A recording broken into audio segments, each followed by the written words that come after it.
classic. Good clap, bro. The classic. Well done, bruv. Okay, you good to go? I'm good, bro. All right. Hello there, everybody. Thank you so much for tuning in. I'm Masmorra.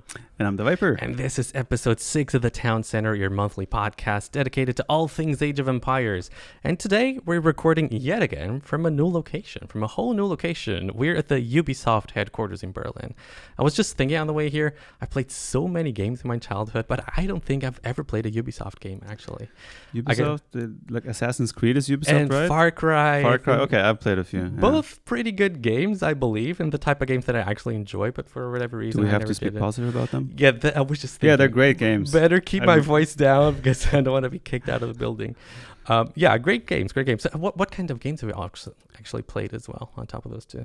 Just in general. From Ubisoft? Yeah, just in general. No, not Ubisoft. In general. I mean, like, I'm a big sucker for football, right? So I play like every Football Manager edition. I played Football Manager since like 1995. Not even kidding. Every edition since I then. don't get it. Those games are so boring. You don't even you don't even play. You're the manager. Why would you play? It's not like FIFA where you like can control and all that matters is speed. In Football Manager, tactics, strategy, you know? Right, and it's not random at all, right? It's management, you know. It's not. Yeah, it's right. Yeah, pretty much.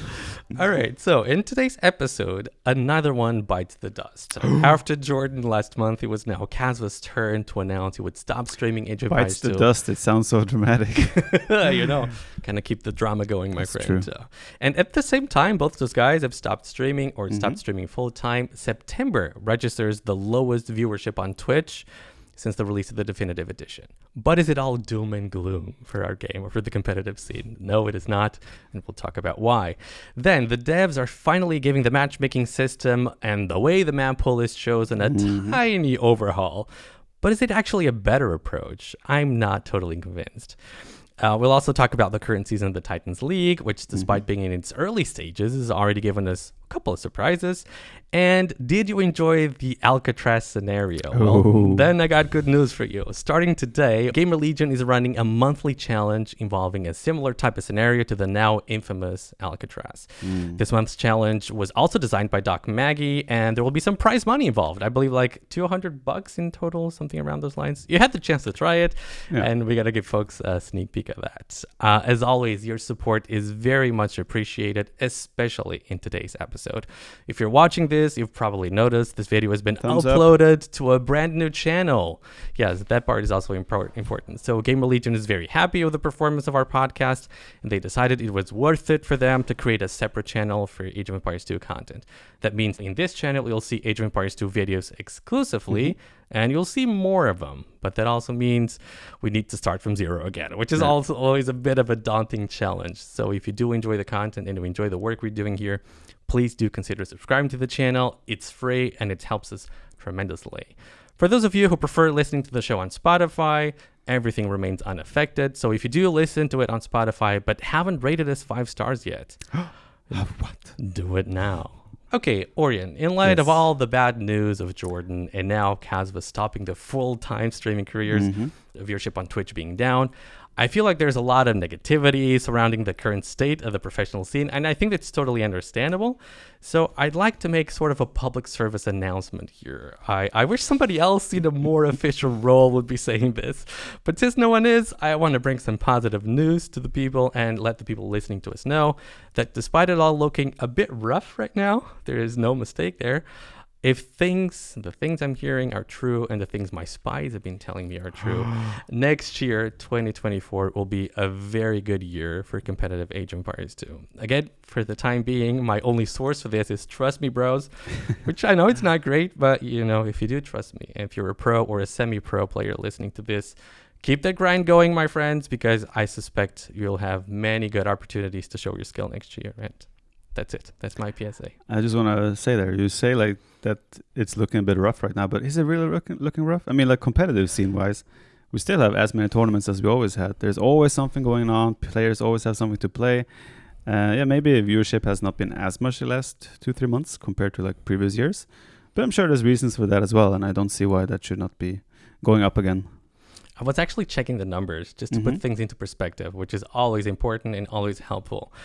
So this year looks like it's going to be roughly on par with 2020 in terms of tournament prize pool. Slightly better, actually, if you factor in the 50,000 from Warlords too. And in 2020, we had Red Bull Wololo 1 and 2, so 2 Red Bulls. We had Hidden Cup 3, we have NEC 3, King of the Desert 3, Battle of Africa 2. If you told someone back then, nah, this was a bad year for Age of Empires 2, you'd be laughed at, right? Exactly. So, even without Hidden Cup and without the 2 Red Bull tournaments, we still have a better year than 2020. So, I think it's really just a matter of perspective. It's going to take a long time until we start looking at things and be like, oh, this might be a bad year. I think we're not going to see that for another couple, 4 or 5, maybe more years. I'm feeling very optimistic about the future. Yeah, the thing is, the pandemic has skewed things a lot, right? Things went up explosively, massively. Everywhere. Yeah, it coincided with the VDE version being released. So it gave a lot of people a bit of the wrong impression, I think. And as for Casva, unfortunately, I think this is just the predictable outcome of viewership going down on Twitch, right? Yeah. Which is always going to hurt like mid-sized content creators the most, I feel like. I mean, in Casper's case, it's harder as well because he was kind of trying to jiggle between 2 games, right? Of course, he was mostly committed on AoE4 for a while, and he did honestly perform pretty well in AoE4, right? He made it to Red Bull Legacy, for example, and some other good performances in tournaments. So I think all in all, he should be happy with how he performed because I mean, he never really made it to like top 16 like consistently in AoE2, for example, right? What about in AoE4? Yeah, in AoE4, he was consistently like top 16. How many people made it to the Red Bull event in AoE4? I don't remember. I think it was 16 to AoE4. Okay, so top 16. Yeah, I think so. Because I did not get 13th to 16th. So I got 1 step above, so I know. Nice one. Because also, I mean, he never really had a big stream to begin with, right? So he was still kind of working his way up.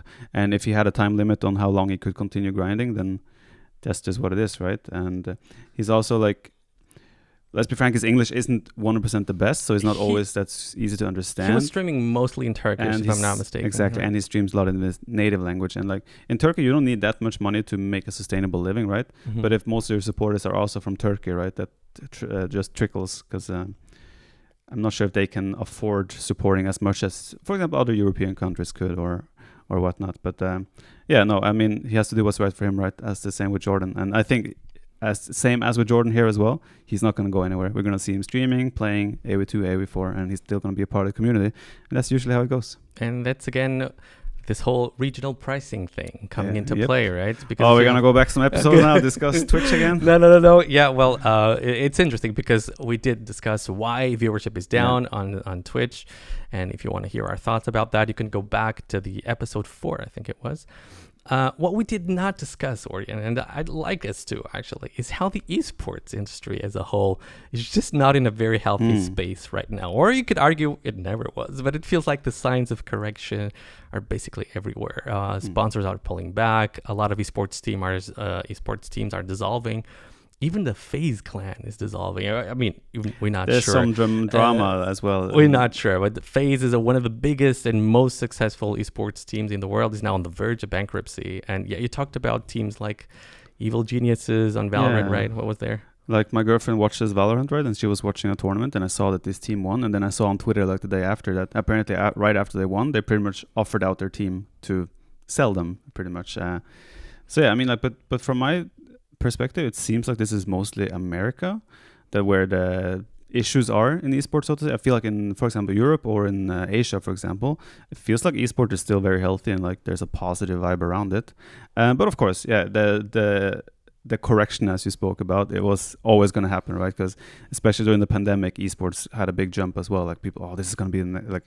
Even before that, it was like, this is going to be huge, right? And then the pandemic came and it was even escalated even further. This correction was always going to happen. And I mean, I'm not sure if it's how far, in quotes, down it has gone. But I mean, like, I still feel like, at least from my perspective, it seems still like healthy and positive. Probably some people or a lot of people have gotten the like, okay, this is no like quick money scheme. I can just throw some money, invest into a team, and suddenly I'm going to have like 10x return, right? That's not how it works. But I mean, like, was regular sports like that the same before? Probably not, right? For example, take football. It exploded the last 20, 30 years, right? Before that, there was nothing near to what it is now. So I mean, like, it's just a steady road, and I don't think esport is going anywhere. So. It's also important to note that these things affect first and foremost like the big titles like League of Legends and Valorant you talked about. I think CSGO is actually in a much better place.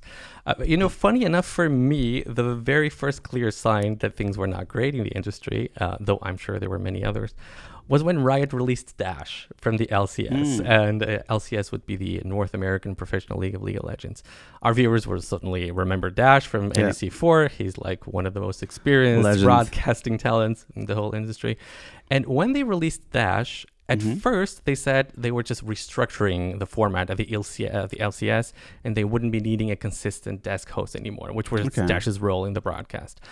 I do not watch the LCS at all. I don't particularly enjoy League of Legends, but some people told me that they've pretty much had a host every single day after Dash left. So it was all just a bullshit excuse. And I suspect they just wanted to get rid of someone who's probably being paid a lot more than whoever replaced him, because he's been there for such a long time. So it was a cost-cutting measure for sure. Very possible. I mean, like at that point, James or Dash had already built up such an reputation and such. I mean, he has an amazing host. Let's be honest. Like even his transition to Age of Empires, he knows Age of Empires a lot, but seamless, right? Yeah, it was like you would think this guy has done this for 10 years. So just professional through and through. And of course, at this point, probably his fee is quite high. So it is understandable that maybe they looked at other things, like looked at places to cut costs, and maybe they found, okay, this presenter does good enough job. So, and it's like 10 times cheaper. Okay, sure. And to be fair, it's very rare that the host is like the one person you're going to remember the most, right? When you watch a broadcast. I mean, still, you're watching, like if I watch a football match, I'm not leaving the match and I'm thinking, oh, the commentator was so good, right? Though I have to say that's a very esports thing, that commentators take like an oversized role, I think, because they bring a lot of hype. And I mean, in like esports as well, there's a lot of interludes in between where like you pan the camera to the commentators and such. They have a lot more screen time compared to like other sports. Right. The point is, anyway, like when you're watching an esport or something, you're mostly watching sometimes the show can be amazing, right? Where the desk personnel and such will be like grabbing a lot of attention as well. I remember like EG in Control, Jeff Robinson. Unfortunately, he passed away a while back. But I remember watching StarCraft tournaments back in the day, and he was one of the reasons I watched, because he was just so funny and made the show so funny. And then he was also on top of that a great caster, right? So you will have these persons that will stick out to you, even though they're not a player that you're necessarily there to watch. Absolutely. But, as a host, I think it maybe is a bit difficult, because then you're mostly there to like steer the show in the right direction. You're not the person that is supposed to take the spotlight, right? Right. So, yeah, it's a tricky one, but yeah, from my experience, Dash was just amazing at that job. I'm not. It's amazing. It still is for sure. I'm not sure how much people care about these things, but I'm personally fascinated by this.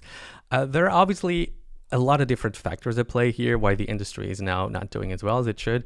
But most industry insiders I've read and listened to agree that there are two basic problems for esports teams. And in normal sports, when you watch normal sports, I believe the main revenue source for teams is like the broadcasting deals that they have with TV networks, right? Helps a lot, yeah. Sure. Right, then you have the ticket sales, merchandising, and all of that. Now, in the case of football, those deals are possible because no one owns football, right? But when you're talking about League of Legends, there is a publisher that owns the game. So Riot does own the game. So it's a lot harder for teams to make good deals there, right? And the second problem, which is closely related to the first, is the salaries. Do you know what's the average salary of a League of Legends player in the LCS? Do you actually know it? Well, there are only rumors of what the number is, but it sounds like it's higher than I would think. What would you think it is? So it's the average like a salary. month. So like, what are we talking? How many? Like what top teams? Let's say a team playing, they have franchised leagues, right? So it's always the same teams in League of Legends, for example. So the teams playing, I don't know what they call the splits, like top tier 1. Top 16 team-ish? I think there are 12. I'm not sure. But yeah, let's talk tier 1. Let's call it a tier 1 team. Okay, tier 1 team, average salary. Oof, that's a tough one, actually. I don't know how crazy or how out of hand it's gotten, right? $30,000 a month. $30,000 a month. It's the average salary. Of course, there are people who I chose the wrong game. But 30,000, that's a lot. Yeah, it's understandable that the money bag is emptying quite fast. Right, and the problem here for me is that it's really hard to justify these numbers, I feel like, because teams are not making money from tournament wins or barely any money. Probably Right? players take a majority of that as well. Yeah. There's just not enough money in tournaments to keep all the salaries going. Yeah, because that's what I hear, at least. It's also a team sport, right? There's like 5 players per team, and right. Imagine 5 players making $30,000 a month. Yeah. In my opinion, and to bring this back to Age of Empires, I think one model that more teams could maybe try to replicate is basically what Gamer Legion has done with you guys. So you guys are not only great players, but you're also content creators. So you have large audiences, and that obviously gives Gamer Legion the opportunity to go to sponsors and say, hey, our player, TheViper, he gets tens of thousands of views every time he uploads a YouTube video. And our player Nelly, he gets 40,000 live viewers for NAC. Come on. It was for NAC. Okay. So by virtue of having large brands yourself, you're basically automatically creating value for your team. Yeah. And but I think the problem, to bring the other side of this, is that AoE is pretty unique in this sense, right? In any other more competitive games, no one wants to stream. The most players, they just want to practice 10 hours a day, and they don't want to waste their time streaming. And since they're making 5 figures a month, they don't feel like they have to.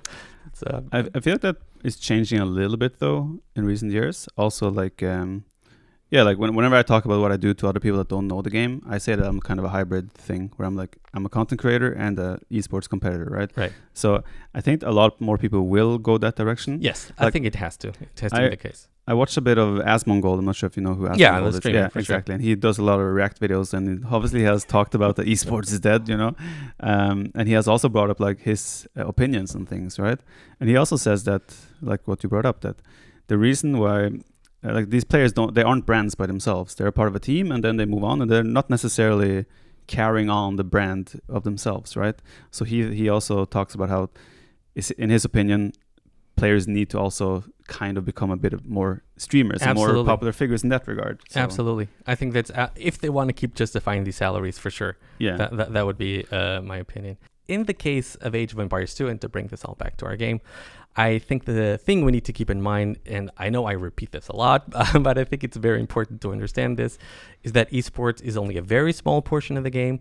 So viewership being down and tournament money being down, which it is this year, it does not mean the game is doing worse now. Of course. Microsoft cares first and foremost about how many people are playing the game, and that number has remained remarkably consistent in the last few years, right? Not even the release of Age of Empires 4 has made a dent on it. It's kind of crazy, actually. I think in the end, AoE4 will also be a bit of like, people, it might actually trickle more people into AoE2 as well, right? That's usually how it's been with new releases of Age of Empires and such. So, I mean, again, like we've said a few episodes now, rising tide lifts all boats. Indeed, right? So. Indeed. Here we go.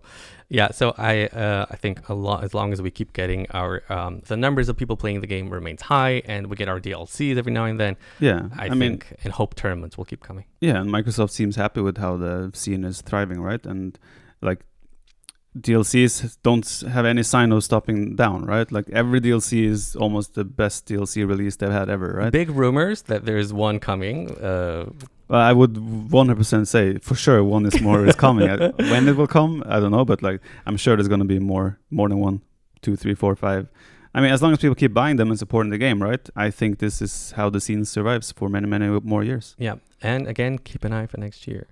Okay, but let's move on, Viper. After Viper put out a video complaining about the current state of the matchmaking system, the devs have now given him once the opportunity to choose the maps that were put up for the community to vote on. The same courtesy has been extended to Hera, I believe, and I think you told me other folks will get the chance to do it too. Is it confirmed, not confirmed? I have not said that. I don't know why you're putting me on the spot like this. Okay. To say how it went down. So I made the video we talked about where I talked about the map pool situation, and like because that very map pool when I made the video was just not enjoyable, I think, in general. Obviously, personal opinion. Some people probably liked it a lot. But yeah, my point essentially was that we currently have like 7 maps. Like, why can't we have 15 maps and just give us more bands to like compensate? So it's like, for me, ladder isn't necessarily, or wasn't anyway, that fun, because whenever I jumped on, it's like we're playing the same map. Even if there's new maps in the map pool, people are favoring Arabia because they don't want to play those six, seven maps that are recirculating every 3 months, and it's usually the same maps over and over again. So my whole point was trying to bring it across, like, why are we not bringing in more tournament maps into the ladder, right? Because there's so many good tournament maps that are not in the base game, and we just haven't seen them in any ladder situations pretty much. And I just think that would enhance the experience for everyone playing ladder games, and probably increase motivation for people to play ladder games. So yeah, they reached out to me shortly after I released that video, and they were like, hey, Viper, do you want to make the map pool for the next one? I was like, oh, sure. But yeah, then I was also hit with the hard facts of the maps have to be in the game. Like, so I was very I was very restricted within my choices. So I wasn't able to go as far as I would have liked to go with the map pool. I still think the main thing is to get more maps in the map pool instead of just the 7. And yeah, after my map pool, which I think most people were, well, I say most, I saw some negative reviews as well, but like a lot of people were happy. And the thing is, you have to be careful about what people give feedback, because a lot of people are fans of you, of course. There are a lot of people just going to support you no matter what. I do have a concern about letting pro players pick the map pool.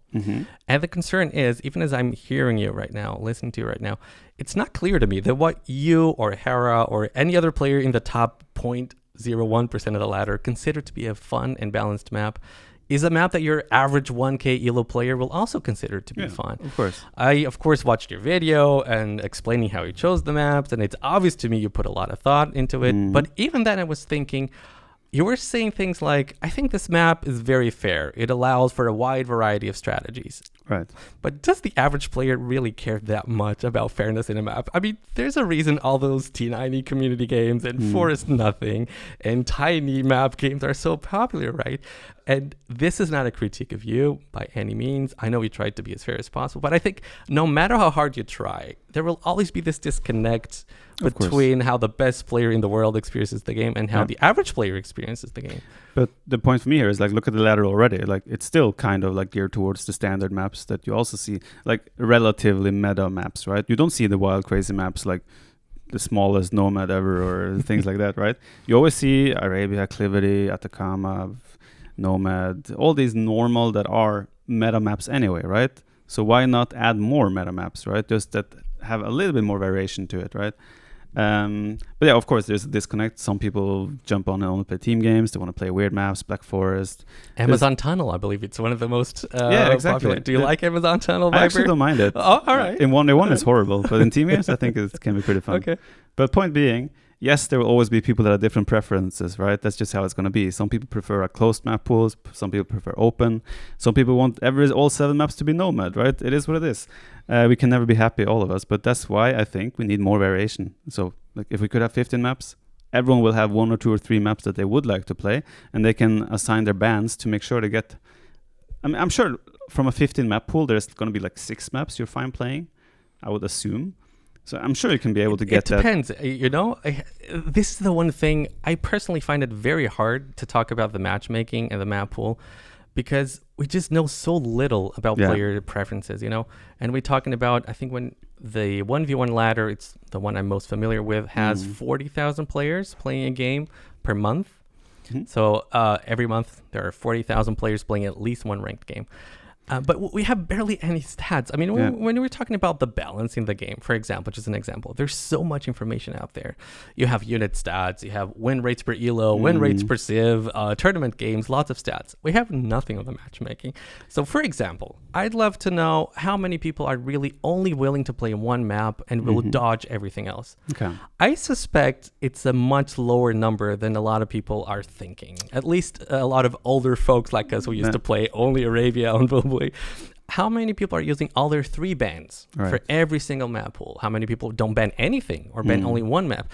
How many people are frequently changing the favorite map? You know, we know none of these things. And because of that, we're mostly making assumptions when we're talking about the map pool. That's my feeling. Yeah, I don't know how, like, if they have the stats on, like, ban, how many people are banning, changing all this stuff. I hope they have them. Yeah, but I was told when I was choosing the map pool, like, okay, so these and these and these 3 maps are the most popular that people prefer. So we think they should be in the map pool, but I still had creative freedom to, like, if I wanted to move. That would be Arabia, Arena, Nomad, I think, for 1-1.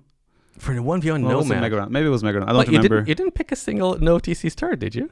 I had Nomad in the. So you did have they Nomad, could vote okay. for it, I think. Okay. But yeah, also for team game as well, they said this and this and this is very popular, so we should probably keep it, right? Which makes sense. Was Amazon Tunnel in there? Black Forest was though. Black Forest, yeah, expected. Yeah. But yeah, I was able to choose the map pool one time, and then I didn't know this, but yeah, apparently the next map pool was Hera's. Hera, yeah. Yeah, so that was a horrible map pool.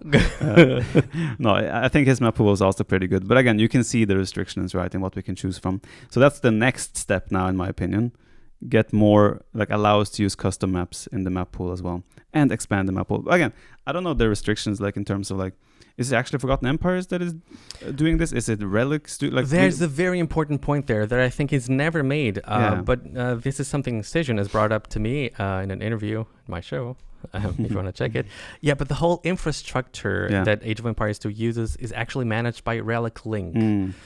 So I believe, and I'm actually pretty sure, that Forgotten Empires does not have the full control and full authority over what changes can be made. I mean, I don't know how much of a barrier this is. Maybe it's just as easy as going, hey, I want to have this, and they do it.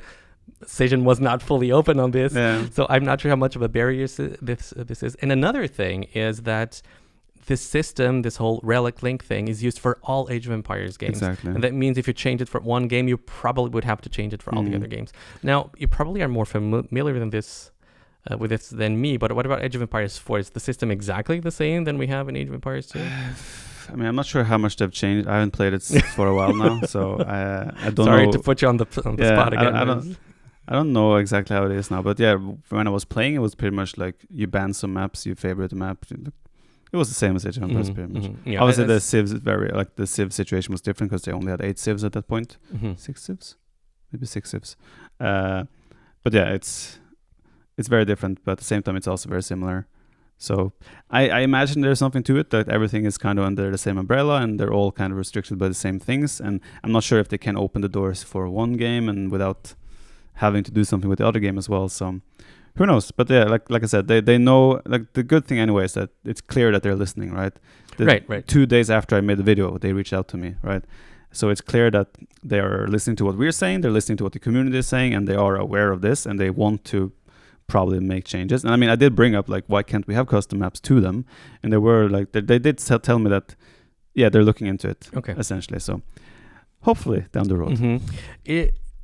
So we talked about, the one thing we do know about the matchmaking system is how many people actually do play each month.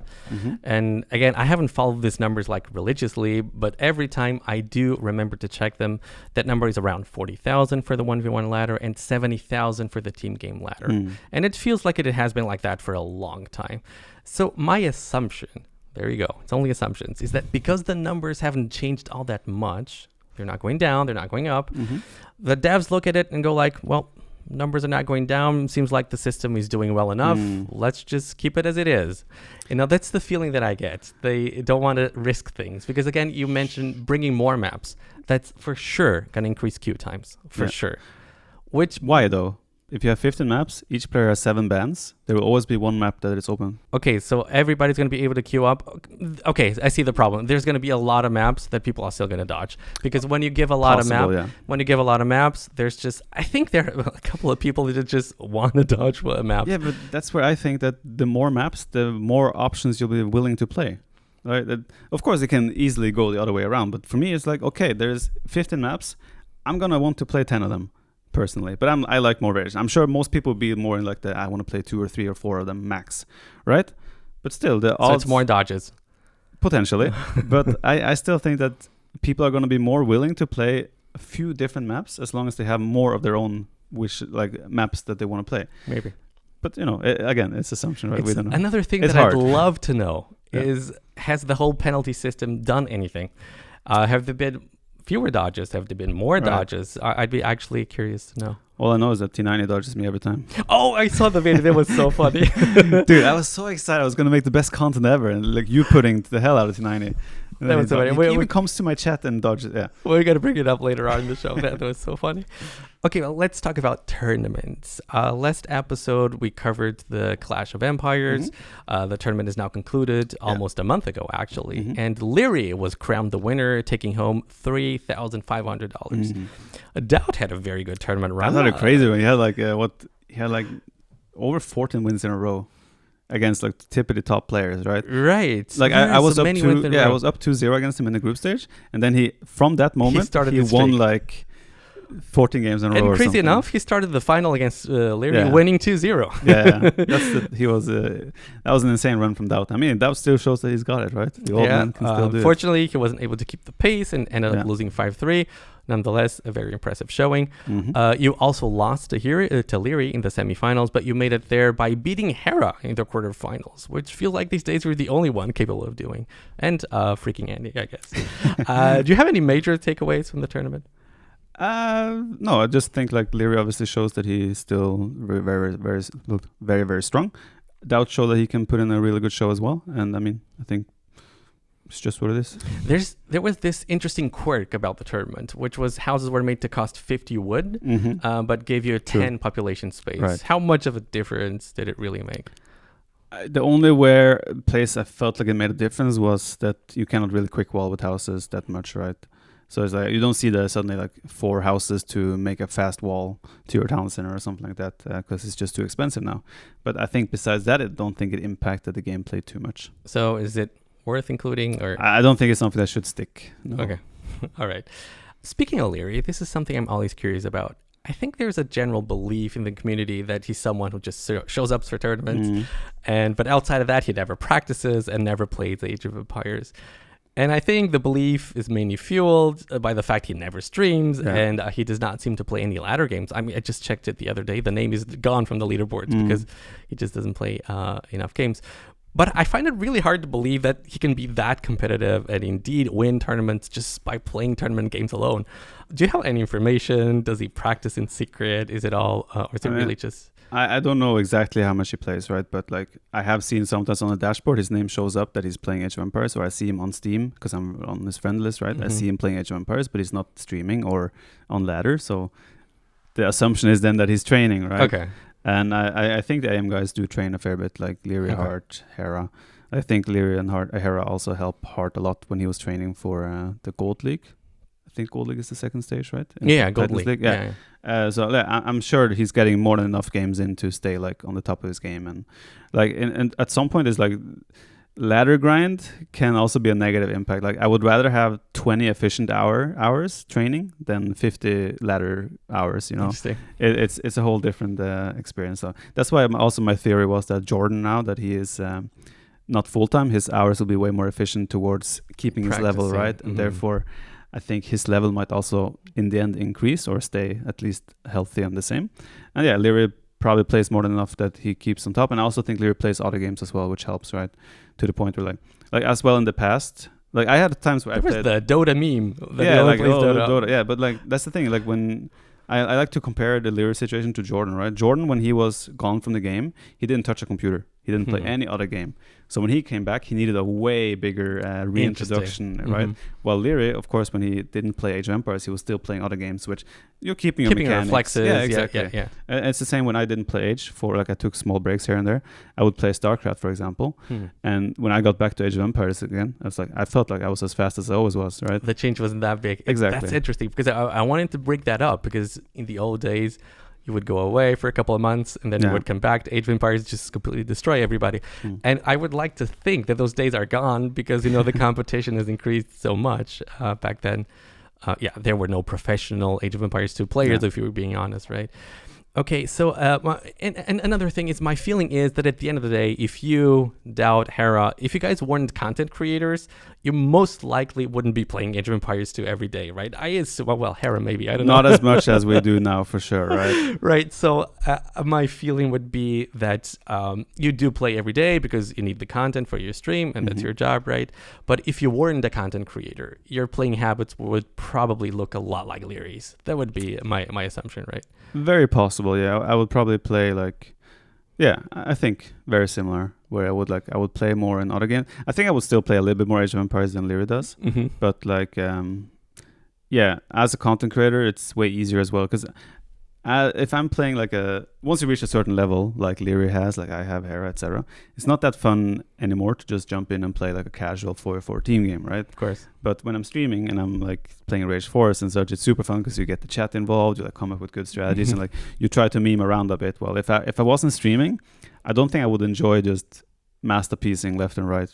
It's something different when you have an audience with you, right? For sure. So yeah, I agree. You've been playing against a lot of my friends, I've noticed. You've been playing Lewis and Crazy Boo. Apologies. They get the treatment as everyone else. I hang with those guys very often. Okay, so then we have the Platinum League, which is now entering the final week of the group stage, if I'm not mistaken. And the first thing that needs to be talked about is Freaking Andy. And I'm not being disrespectful here, by the way. That is his nickname, Freaking Andy. He's now leading his group after posting only victories so far, and that includes victories against players like Jordan and Hera. How impressed are you with this gameplay? I have to be honest, I haven't seen too many of his games in detail. I only saw like 1.5 games of the set against Hera. I know how it went though, like and everything. So he's it's been talked about for reasons. He's obviously performing really, really well, and he has done that over the last year. I would say had a very steady increase in his skill level. You even saw it in like, I'm not sure if it was Red Bull or something, but he almost qualified to some of the bigger events. Like I think he lost like 3-2 in certain qualifiers, maybe even NAC, where it was like super close for him to reach to like an actual like tip of the top stage, if you will.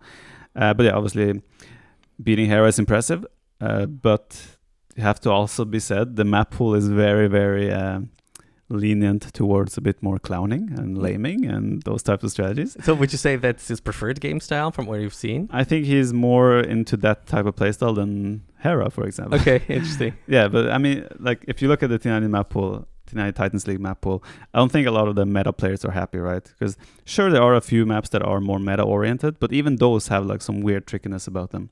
And then you have, of course, Fractal, you have Socotra. These are like omega lame games. So I think if there was ever going to be a map pool where Andy would have good chances against Hera, or for example Ganji, like even Barls against Hera, I would say strategy wise, Barls won that set 3-0. But in the end, he lost 2-1. So these are the maps where people that put a bit more effort and thought into the maps and strategies, they will come out on top. And we have already seen that many times. It's an interesting point. I did check Wikipedia, and it tells me you've played him only once, because we just brought it up. You played him only once in official tournaments, and that was a few months ago, I think in June, during Masters of Arena 7, and you beat him 3-2. So pretty close series. But again, Arena. So... that clown. No, I don't remember the set, but yeah, like I was said, Andy is playing really well. And you can tell as well when you run into him on ladder, for example, he has improved a lot. Also, I mean, like this all kind of started when he won the deathmatch tournament, the deathmatch World Cup, right? Which was also a big surprise to everyone, I think. So yeah. Right, he's not as young as I thought. He's 26, and it's funny. Old. But he's not old, of course. But yeah, so it's interesting because whenever you hear about someone improving this fast, I always expect them to be as young as you were back in the days. Hey, late bloomers are a thing, right? No, but you were pretty young when you broke into the scene. I have this very clear memory of a best of 21 between you and Doubt. Man, this has got to be over 10 years ago. Isn't that the one that became like a best of 37? No, that's not it. It must have been even older than that because Dreams was streaming it. Are you sure it wasn't Doubt Jordan? No, the one you were talking about? 100% sure it was you against Doubt. Oh yeah, I clapped him. You streamed it. You streamed it too. I clapped him like 11-4. Yeah, Dreams was streaming it, and all of a sudden you pull a quick wall. Oh yeah. Which back then no one else was doing, and Dreams just completely loses his mind. It was so funny. And this was a pre-user patch Vubli, so that means a quick wall would be about 3 times as hard to pull as today. Yeah. So Andy, I did talk a little bit with Andy. He told me he was around. He did play on Vubli, but he told me his games were very laggy, so he would play like once a month. Right. The good old FP problems, possibly, right? So then it was around 2020. The COVID pandemic hit. He starts watching Twitch a lot. He starts playing DE. Then he improves incredibly fast in deathmatch. And he wins the World Cup we just talked about, and then he starts playing random map, and he told me he just kept improving as well. So his thing was, as long as I'm improving, I'm just gonna keep playing. Right? I'm just gonna keep playing. Yeah, I mean, like, let's hope it continues. Yeah, for his sake, of course, to a certain extent. Right. Once he gets like 6th, 5th, he can stop. Yeah, don't improve too much, Andy. Don't improve too much. Okay, so things are looking very good for the Gamer Legion players in the Titans. Of course, in the Titans League, we have Doubt playing out of his mind. He's continuing. He has 4 victories in 4 series. He dropped only 1 single map during the whole event. 2 Valas, right? I should have checked that. I don't know remember. that. Okay, So there you go. Yeah. And he's exactly tied with Mr. Yo with the exact same score, interestingly enough. Next week, they will face each other, which will then decide who qualifies first and who qualifies second. Doubt is already talking about like we have to be careful to not end like second or third, because he might face him. So, he's already trash talking. A bit of match fixing Yeah. is already taking place here. Exactly. Okay, admins. More threats. Then, after beating Barles yesterday, it looks like Jordan will be in a pretty good spot to qualify to the round of 12. That looked clutch though. Yeah, like I opened his stream towards the end of the last two games, and both games after the game he was just like hands in his face and like, I was dead. I can't believe it. So you're talking about Jordan now. Yeah, Jordan against Barles yesterday. At least the second game, he was like he thought it was super dead early on in the game. Okay. So I think that set was super important for him, because he had lost. Right. He had lost 3-0 to Hera. He lost 2-1 to Andy, which almost was a 3-0 for Andy as well. And he beat He beat Ganji. Ganji 3-0. But like that group is super tight. There's like Ganji, Barles. Right. So right now it's Ganji and Barles mostly facing for the third place. I would assume Hera. Well, Jordan is also like Jordan and Barles and Jordan. have Yeah, exactly the three same of them. score. The three of them. Yeah, I forgot about Jordan. So the three guys are fighting for like the third place. But it looks to me like Jordan is in the best place. Has the best position to actually qualify. Next week he's going to play against Lan, who unfortunately hasn't won a single map yet in the tournament. Is last place, and Ganji is going to face Hera, which is always a rough proposition. Well, with these maps, it's like we never know. Ganji is also a player that is super good, like underrated, because people don't see him much because he's mostly playing Rage Forest with me. So no, but he's probably got one of the best monk micros in the game. Like he's so I was also talking with him. We're all Black Rage Force regular. He's such a nice guy. I don't know. Yeah. When people ask him, hey, what's the best? When people go into the server and they ask, what's the best fishbowl in Black Forest? Ganji is always the first one to answer. And a lot of people just troll and just give troll build orders. Ganji always, patient. Always gives people the right answers. He's a cool guy. For being a Swede, he's a likable guy. Okay, I know nothing about those rivalries. So, and then we have Viper and Tato playing in the same group as Leary, and it looks almost confirmed that the three of you will be able to advance to the next stage. I think you played Classic Pro, but it hasn't been streamed yet. I play Classic Pro tomorrow, actually. You play tomorrow? Live tomorrow, yeah. Oh, I thought you had played him. Then have you played your last round? I played against Zobek last round. Okay. So I played 3 rounds so far. I have 2 more rounds to go. Okay, it's Classic Pro and Leary left for me. All right. And assuming... Did you see my gaming against Sobek? I did not. I did a Malay fish boom in El Dorado inside my TC. No, I saw that game. It was an awesome game. You were about to lose, I felt like. I was dead. He over committed a bit. I think it was. But I checked afterwards the resource collected. Like I was 1,000 ahead on the transition to cast stage. So there might be something. There might be something there. I think I was watching it. It was T9. I think I was watching it on Facebook. Imagine T90, and he was really blown away with the strategy, and it was pretty funny because it felt like Sobek was looking for a fish, and he could not find any fish outside. And I saw the fire ship like going behind my base. It's such a funny game, right? So it looks like both of you guys, Tato and you, will be able to qualify. I mean, it looks good so far, right? So. Looks pretty good so far. I think you still have the chance to qualify first. Actually, you would need to beat Leary in the last round. Essentially, I need to 2-1 Classic Pro, and then I can also 2-1 Leary, and then I would be first. Interesting, guaranteed. I think. Okay, what about Tato? Maybe I'm wrong actually. Tato, he can probably. I'm not sure if he can get first. Yeah, I don't know. There's actually a new website I learned about, the Statapract. No, what's it called? Statafract. Yeah, it's for betting. Is it for betting or? It's like they have like this fantasy league kind of thing. I see T90 checking it out. It's horrible, dude. T90 showed it to me, and then I checked. He has me on his fantasy it's team. It's very convoluted. So now I want to lose. It's not good. I like to look for ways now to troll T90 with like losing and such. But I'm just kidding. I'm not doing it on purpose. I'm not obviously. Competitive integrity is strong. I'm second strike. Having fun for the stream. But yeah, no, it's a really good website that also shows probabilities for where they will finish in the end, right? And it's updated, I think, after every game. So it's really cool. Yeah, you guys should check it out. And I think the odds are, I think me, Leary, and Tato all have chances to get first. Probably me and Leary slightly higher, but we'll see. Very competitive group as well. By the way, T90 did announce that in the last day of the Platinum League, that's October 19th, Announced an announcement. he would have a big announcement for the community. It's the classic announcement of an announcement. So do stay tuned for that. It's good to know that Zero Empire's legacy still lives on in the community. Then we already mentioned last episode, Warlords 2 has been announced. The official starting date is now October 31st. This will be a 16-player event with a $50,000 prize pool. 4 players have been directly invited to the event. Those are Hera, Larry, Mr. Yo, and the Warlords 1 reigning champion, Mr. TheViper himself. Everybody else will have the chance to qualify through the qualifiers. There will be 2 of them.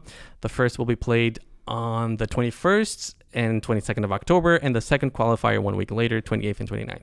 Okay. So how excited are you? I personally love Warlords. I thought it was a great tournament. You obviously did think it was a great tournament too. You finished first. How do you feel about it? Was Warlords 3 villagers start or 9? I think it was 9, right? 9 villagers start with standard resources. Yeah, it was. I think it was the first tournament of those settings. Okay, no, there was like the deep water leagues. Yeah, but what they did different was that they gave you still standard resources start. Correct. So it was like still a bit slightly faster opening even to compared to the Deep Waters League. So it's going to be a 9 villagers start again. I believe so, yeah. But yeah, Warlords was like, I enjoyed it a lot because they also introduced a category system that has become quite popular now, and it's something I would love to keep around for a long time because it also increases variation, preparation. Yeah, it's just a great introduction to or implementation into Age of Empires. So massive kudos to Memb and the staff for doing that. And they will keep the same system for Warlords 2. From my understanding, so I'm very excited for that. And obviously, I'm gonna try my best to defend the title, but it's gonna be tough. But yeah, I mean, like, I had a lot of fun playing it. It's one of those maps, those tournaments where it's like there's enough variety in the maps, but there's also enough standardness in the maps that it's just the perfect blend. So familiarity, but still enough room for strategizing, right? So, and I think Memb's events are amazing. He puts a lot of thought into all of it. He listens a lot to the feedback of the community. I think he does an amazing job. Yeah. All right. And then good news for the Alcatraz fans around the world and custom scenario fans in general. Starting today, Game Legion is sponsoring a monthly custom scenario challenge. This month's scenario is called the Majestic Mangudai, and it has been designed by the same creator who gave us Alcatraz, Doc Maggie. So we're going to give you guys a little sneak peek for those who missed the announcement on Twitter. Hello everyone and welcome to the Game Legion's monthly map challenge. We have teamed up with the creator of the Alcatraz series, Doc Maggie, to bring you exciting, challenging scenarios on a monthly basis where you can test your prowess and try to get the best run. In this one, you start with 4 Mangudai and you have to slowly make your way through all the different obstacles in the way. Again, it's about getting here the fastest as possible, so you have to figure out your tactics and strategies and come up with the best time.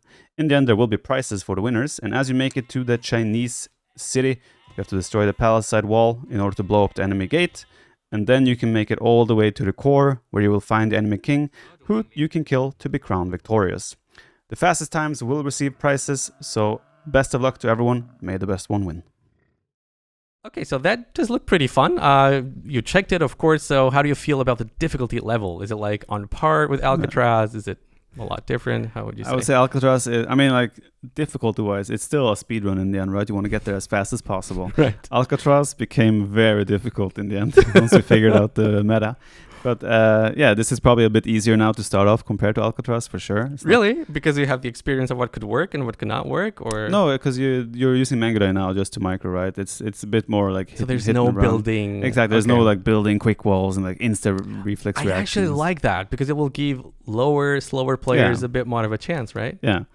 What has to be specified though by GL, I'm not sure if GL has done this, but like the rules for speed settings should be fast speed, normal speed.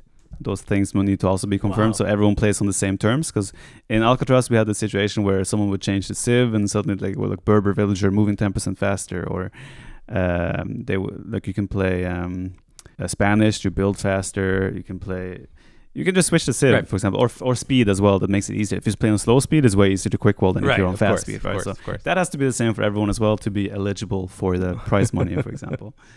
Okay, how long did you take your first try? How fast was it? I got through easily. Easy. It wasn't really that difficult, you know.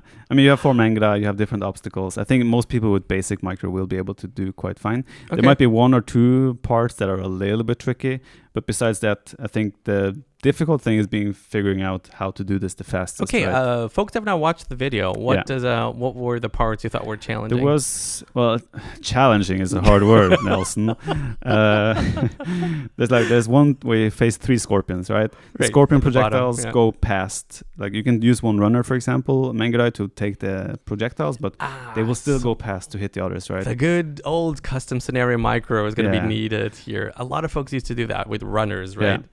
That's the thing, but it might not be that easy with runners since the projectiles go past you and to the behind. So that one is probably the one where people will lose the most HP, I think. Mm-hmm. Otherwise, I think most of it is somewhat easy with solid micro. All right. Good to know. Everybody is welcome to give this challenge a try. So if you think you have Except what me, it takes, because I got early access. Oh, really? You're not allowed to participate? I'm not allowed. Well, I was going to say, if you think you have what it takes to beat the likes of the Viper, and maybe I assume White Court is going to try again, make sure to join Gamer Legion's Discord server, where you'll find all the necessary information to enter the competition. This is just the first one. There will be a monthly challenge, and they're going to be different every time, so it's exciting. We're going to make sure to put the link in the server, to the server in the description box down below. And by the way, even if you know your time will not be the fastest, feel free to just post your run anyway. Yeah. Again, it's interesting because it's usually the lower level players that come up with the most creative stuff. The wonder in the Alcatraz scenario comes to mind. And then the higher levels, they steal it. They perfect it. Right. But still, it would be cool to have your name attached to one particular part of the scenario, right? Yeah, because that was the funny part. Like in the Alcatraz run, there was just a random chat message. Why don't you wall there with a wonder? That's so incredible. What is I tried it. And he was with a crossbow, right? Yeah, exactly. And I tried it and it was like, damn. Then it became meta. And then it's like everyone is doing it. Amazing. Okay, so then I've been told there are some Easter eggs spread around the map. You didn't know this one. Yeah, will there actually be a prize pool for whoever finds them all? No prize pool. Well, anyway, try to find them. It'll be fun. And feel free to stream your runs, make content about the scenario. Gamer Legion will obviously be very happy to see lots of content surrounding the scenario. Okay, then, last thing I want to bring up today. What the hell is going on with the Sicilian Donjon strat? I thought you wanted to talk about monks. Well, we can also bring up monks. Let's go with the Sicilians first. So, Sicilians got a buff recently, right? They are now 10 food cheaper, the sergeants, which means that you can probably justify them more in feudalage compared to before. So the strategy now is like Sicilians start with 300 stone. So you can always sell 100 stone and still build a donjon. So you go up with like 20 population, I believe the build is. I've seen different variations. So the build itself is everything on food. You take straggler trees for all the wood you need. You only build a mining camp.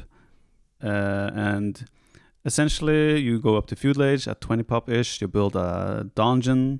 You build a blacksmith and a market, you sell stone, you buy food, balance your eco, however, to get up with like 21 population to Castle Age. And then you start producing sergeants from the dungeon on the way to Castle Age.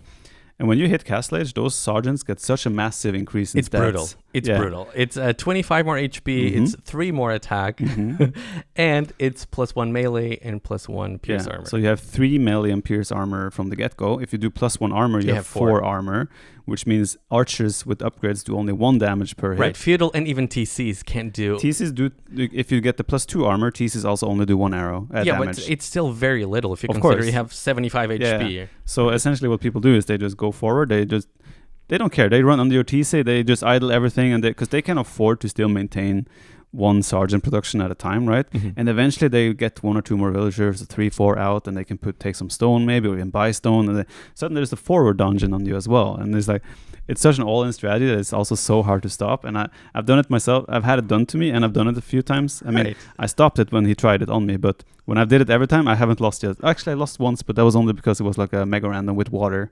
So Yo had fish everywhere. So that was the reason he was able to survive. But like every land map where I've tried it, I haven't lost yet. It feels super good, but I also feel like it shouldn't work. Right. I've seen at least one guy who has increased as much as 400 elo. So he went like for being a 1500 to almost being a 2k. And T90, of course, is already in on the matter and has been covering it in a series he calls The Legend of You Pudding. So if you guys want to give it a check. It's always hard to tell who came up with a particular strategy first. I saw Morley Games post a build order for this 6 months ago. He's an excellent YouTuber, by the way. But then You Pudding seems to have been the first one to actually consistently try it on the ladder. Anyway, it was then the first guy to actually bring attention to this, on the forums at least, was Fenrir. He's also a member of the Rage Force Discord server, and he asked me to ask you about this, if you think it's OP or not. So he told me you beat MBL with this strategy, Doubt beat Kapaj. I think Nili also lost to this strategy. T90 dodged you because he assumed you were going to try the strategy on him. Yeah, so you do feel like it's OP right now? I don't think it's OP. I think on certain maps it has a lot of chance to be pulled off because of, well, like for example, the Doubt did it in the best of 21 against Kapach. Right. The map he did it on was Meadow, where you have like the 2 woodlands on the side and you have like gold and such right around your TC essentially. Right. So it's very easy to pull off there because you can just take all your gold right around your TC. So in those types of maps, it definitely has potential even in a tournament setting, because you just run across the map and idle everything, and it's like, even if they get to the next stage, they can't produce anything because they don't have resources. But then you have like hybrid maps. Like I said, I played a mega random against Yo where he had like 10, 15 fishing ships, and I couldn't hit them with my with my sergeants. So, but even then, like I almost made him do a Doubt castle, and it still became kind of a close game. So it's like he lost like 15, 20 vills still in Feudal Age, on the way to Castle Age. So, crazy game. It's not OP though. I think there's easy way. I say easy. I can imagine there are easy ways to stop it. People just have to like do the right thing and take precautionary measures. Are you gonna let people know what that is? Of course not. Okay, right. I'm still gonna do it on stream. Need the content. I see. One thing that does bother me is that for these units that get automatic stat increases when you hit Castle Age, you have like Camel Scouts or Eagle Scouts would be the best examples. There usually is a huge penalty to creation time in Feudal Age. Yeah. So for example, Eagle Scouts, they take 60 seconds to create in Feudal Age.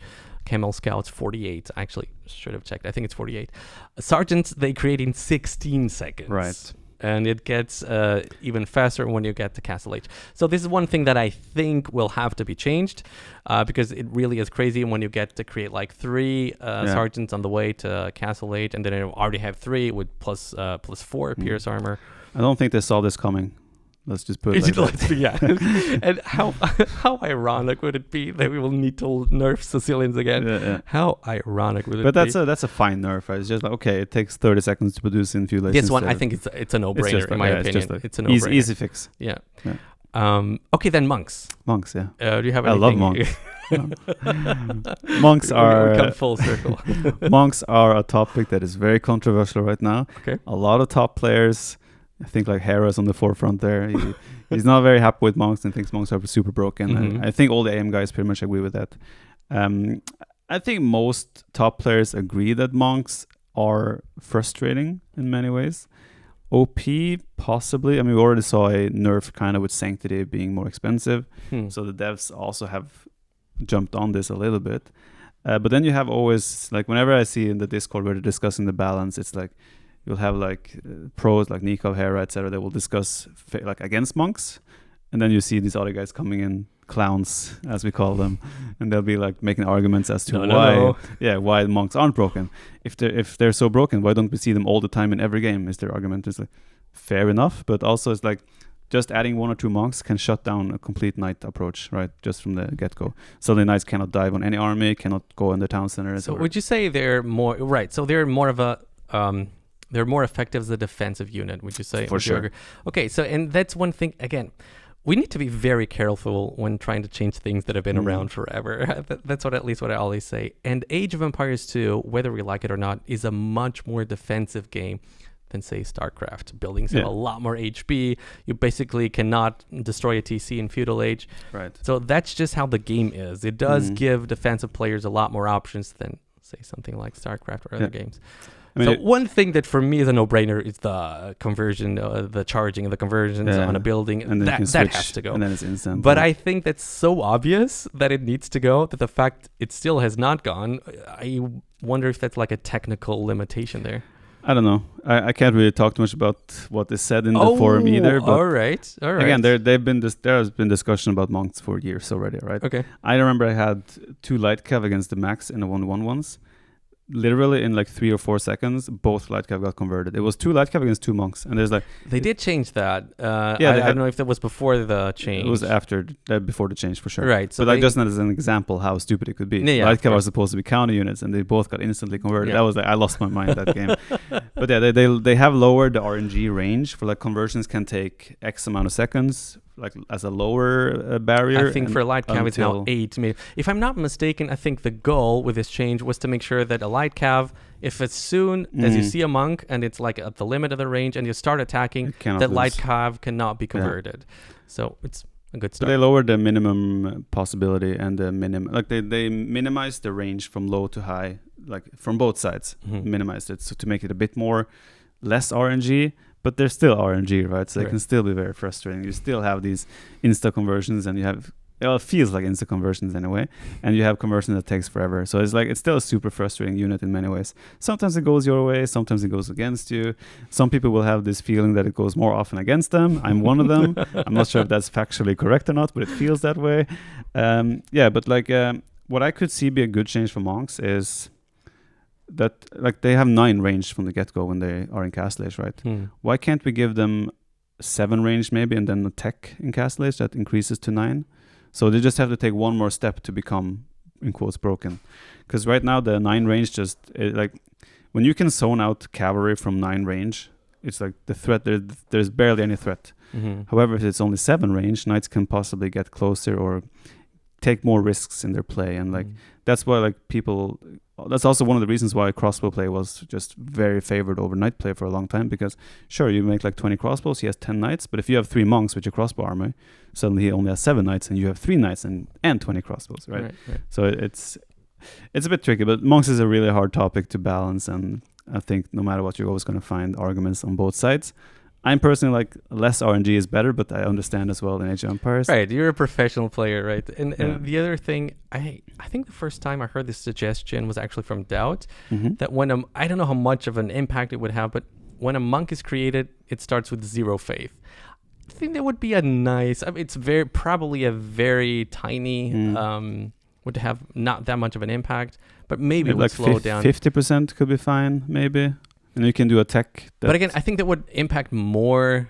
No, it would impact defensive play as well. But, so but you could have like one tech. It could be cheaper. It could be like 50 gold. And like, okay, monks start with 100% conversion.